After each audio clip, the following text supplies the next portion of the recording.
तंत्र मंत्र की दुनिया में बहुत ही चर्चित एक नाम है लोना चमारिन। लोना एक गरीब परिवार की लड़की कैसे बनी इतनी बड़ी तांत्रिक, आइए बताता हूँ। विश्व भर में विख्यात लोना चमारिन का क्या है इतिहास। यह एक कहानी मात्र नहीं है, अपनी इज्जत के लुटेरों को कैसे सिखाई सबक।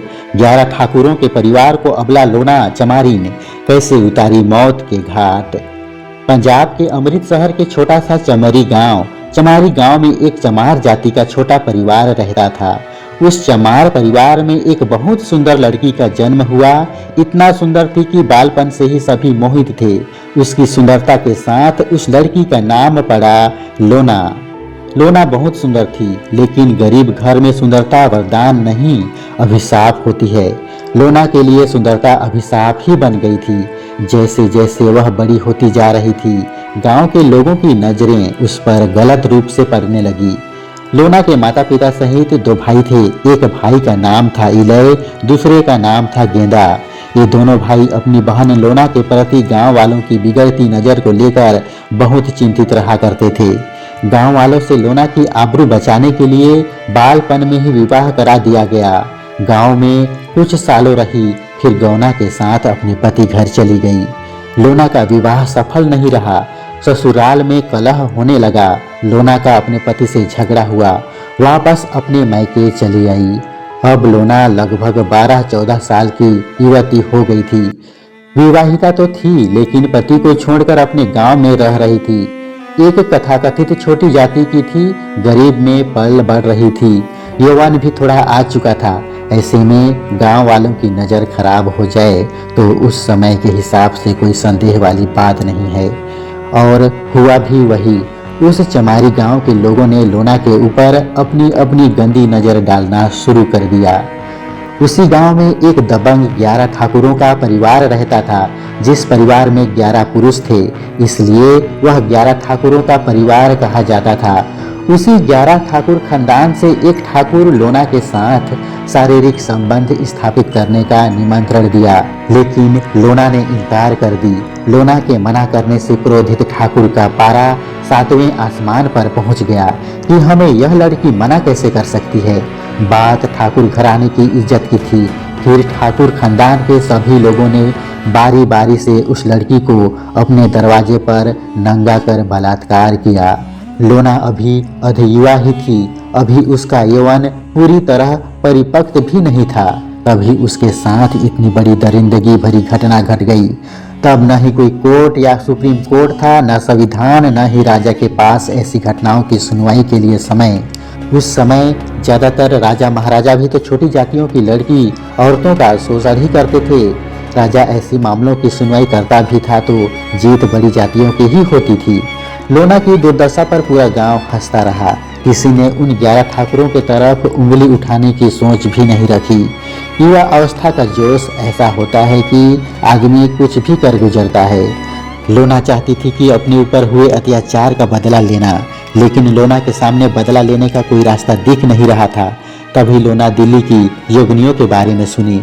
चमारी गांव पंजाब से पैदल ही दिल्ली अपने को बचाते बचते पहुंचकर उन योगिनियों की तलाश पूरी कर उनसे मिली। लोना उन योगिनियों से पूछी, साबर मंत्र कैसे सिद्ध होती है?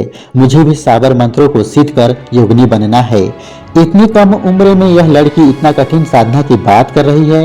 योगिनियों को अपने ऊपर अहंकार था। बाल्य अवस्था को देखकर उन योगिनियों को लोना की पीड़ा का अनुमान नहीं था। लोना का बालपन देख योगिनियों ने कहा, तुम अभी इस लायक नहीं हो, इसलिए हम लोग तुम्हें इन मंत्रों के बारे में नहीं बता सकती। तब लोना ने कहा, मुझे अपने ऊपर हुए अत्याचार का बदला लेने के लिए तांत्रिक विद्या की सिद्धि प्राप्त करनी ही है। फिर योगिनियों ने तंत्र विद्या देने से मना कर दी। तब लोना उन योगिनियों से पूछी, ठीक है, आप लोग मुझे तंत्र विद्या नहीं दे सकती, तो आप लोग को यह तंत्र विद्या कहाँ से प्राप्त हुआ? आपके गुरु कौन है? लोना जिद पर अड़ी रही। तब योगिनियों को लगा मुश्किल राह बता देने के बाद हार मानकर लोना अपने घर लौट जाएगी।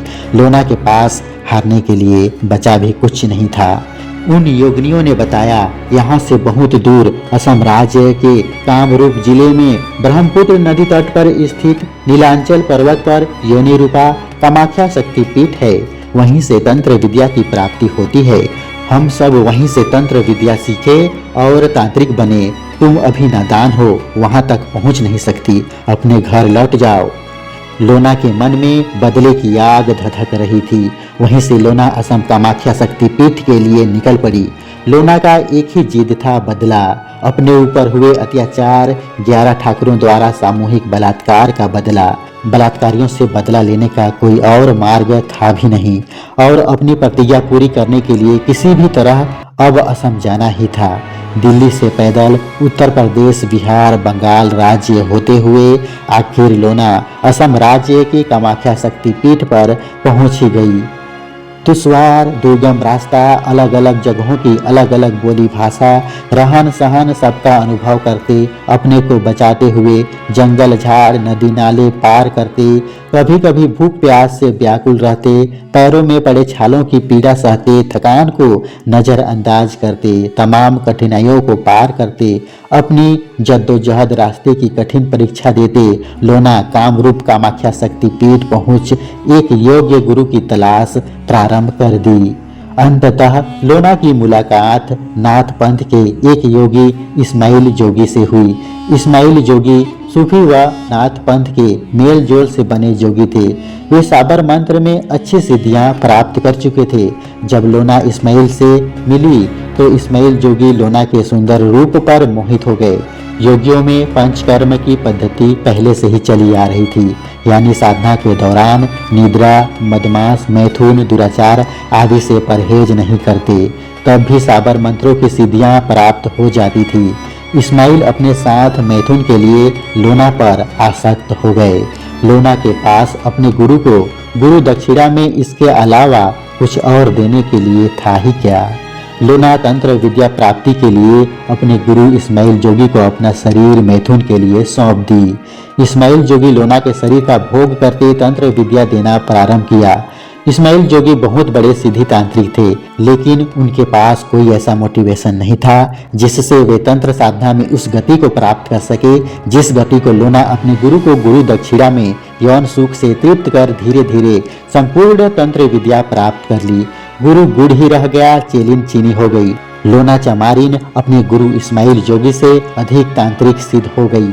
फिर अपने गुरु को गुरु दक्षिणा से संतुष्ट कर आशीर्वाद लेकर गई पंजाब, लेकिन इस बार वापसी अपने पूर्ण शरीर नहीं बल्कि सूक्ष्म शरीर से गई। पंजाब अमृतसर का चमारी गांव ठंड के कोहरे में लिपटा हुआ अपनी दांतें किटकिटा रहा था।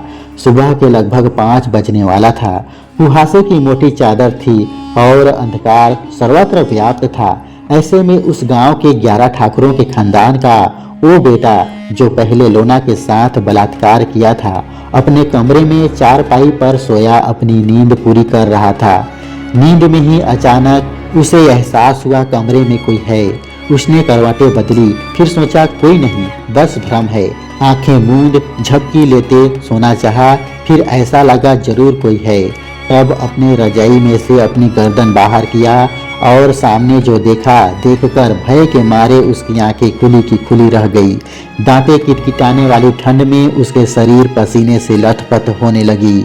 सामने सुसज्जित आभूषणों में वही लड़की खड़ी थी जिसका अपने परिवार वालों के साथ मिलकर कुछ सालों पहले सबसे पहले बलात्कार किया था। वह लोना मुस्कुरा रही थी। आभूषणों से सुसज्जित सुंदरता की प्रतिमूर्ति लग रही थी, लेकिन लोना में कुछ ऐसा भी दिख रहा था जो उस लड़के के तन मन में सिहरन पैदा कर रहा था। उस ठाकुर के मन में डर की एक लहर रीढ़ की हड्डी में बैठती जा रही थी। अचानक रजाई से बाहर निकलकर गर्मी के मारे अपनी कपड़े खोलकर फेंकने लगा। कपड़ा खोलते खोलते पूरी तरह से नग्न हो गया। नग्न होकर बहुत तेज बार बार चिल्लाना शुरू किया, मुझे क्षमा करो, मुझे मत मारो। फिर ऐसा कहते हुए अपने घर से निकल गांव की गलियों में सरपट भागने लगा।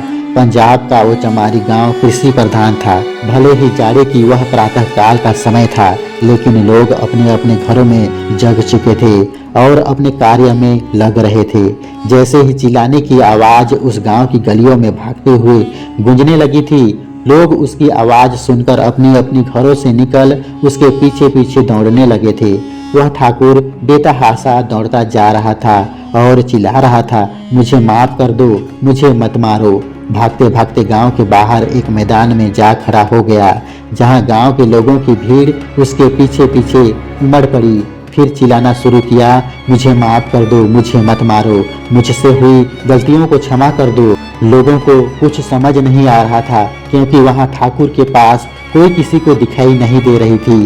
सिर्फ ठाकुर को लोना दिखाई दे रही थी, जो बहुत भयानक रूप ले उसे जान से मारने पर तुली थी। अब एक जगह खड़ा होकर गिड़गिड़ा रहा था, लोना मुझे माफी दे दो। उसका पूरा शरीर इतनी ठंड में पसीने से लथपथ था और लोगों का ठंड के कारण दांत किटकिटाना थम भी नहीं रहा था। धीरे धीरे सभी का मन भय से व्याप्त हो गया, क्योंकि अब जिस लोना का नाम ले रहा था वो उसी गांव की लड़की थी, किंतु कुछ सालों से उसका कोई अता पता नहीं था। माफी मांगते मांगते आवाज अचानक से बंद हो गई। वो शांत खड़ा हो गया। फिर गांव वालों के देखते ही देखते जमीन से 4 फीट ऊपर हवा में उठा और उसकी गर्दन ऐंठने लगी, वैसे जैसे फांसी की सजा दी गई हो। लेकिन वहां न कोई रस्सी दिखाई दे रहा था, न कोई सहारा। फिर कुछ समय वैसे ही ऊपर हवा में झूलता रहा। कुछ समय बाद जमीन पर धड़ाम से गिरा, जिसका प्राण पखेरु उड़ चुका था। वहां इकट्ठे घर व गांव के लोगों में डर की लहर दौड़ने लगी थी। सभी अपने अपने घरों की तरफ तेज तेज कदमों से वापस भागने लगे। उन सभी के जुबान पर एक फुसफुसाहट थी। उन सभी के फुसफुसाहट में बस एक ही नाम था, लोना चमारिन का। वहां पीछे पीछे पहुंचे घर वाले लाश को उठाकर लाए और उसकी अंतिम संस्कार कर दिया। अब धीरे धीरे लोना ने अदृश्य रहकर दबंग उस 11 ठाकुरों का जो परिवार कहा जाता था, वो ऐसे ही मौत की घाट उतार दी। उन 11 ठाकुरों के खानदान से कोई घर में दीपक जलाने वाला भी नहीं बचा। अपनी तंत्र विद्या से लोना अपने पर हुए अत्याचार, सामूहिक बलात्कार का बदला ले शांत हो गई।